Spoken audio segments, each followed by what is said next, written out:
नमस्कार, आपण पाहतात रयत संवाद न्यूज चॅनल। भोकर येथे विश्वरत्न भारतीय राज्यघटनेचे शिल्पकार डॉक्टर बाबासाहेब आंबेडकर यांची जयंती उत्साहात साजरी। भोकर येथील एसटी महामंडळाच्या कर्मचाऱ्यांनी दिनांक 14 एप्रिल रोजी भारतीय राज्यघटनेचे शिल्पकार महामानव भारतरत्न डॉक्टर बाबासाहेब आंबेडकर यांची जयंती साजरी केली। यावेळी रक्तदान शिबिराचे आयोजन करण्यात आले होते। या प्रसंगी युवा नेते बालाजी वरवंटे यांनी मनुस्मृती हा ग्रंथ देशासाठी घातक असून कान असून बहिरे, डोळे असून आंधळे अशी परिस्थिती निर्माण करतो।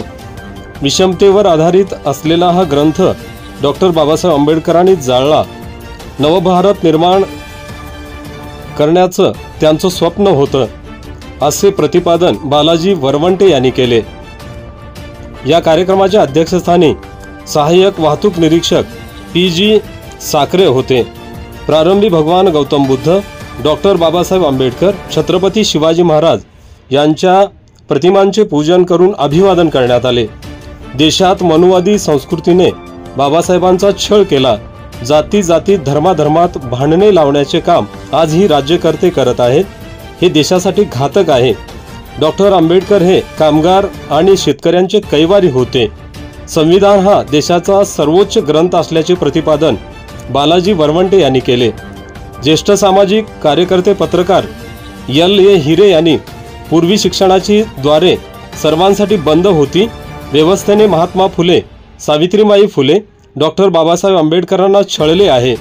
बाबासाहेबांनी प्रतिकूल परिस्थितीत उच्च शिक्षण घेऊन येथील जातीय धार्मिक विषमता नष्ट करण्यासाठी जीवनभर संघर्ष केला, असे सांगितले।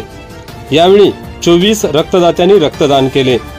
या कार्यक्रमास वाहतूक निरीक्षक S G. Kakade, Pranav Dhawale, Milind Wane, R J. Sontakke, R S. Pawar, D K. Gotamwad, Balaji Shivewar, Uttam Kadam, एस.व्ही. More आदींसह कर्मचारी उपस्थित होते। या कार्यक्रमाचे सूत्रसंचालन दत्तात्रय चपलावार यांनी केले।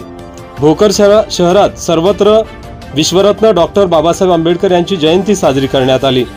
सकाळी 9 वाजता सार्वजनिक जयंती मंडळाने सुभेदार रामजी आंबेडकर चौकातून मोटारसायकल रॅली काढली। एकता चालक वाहक संघटनेने भोजनदान दिले। डॉक्टर बाबासाहेब आंबेडकर चौकात बौद्ध महासभेने कार्यक्रमाचे आयोजन केले होते। रयत संवादसाठी हमीद खान पठाण, भोकर, नांदेड।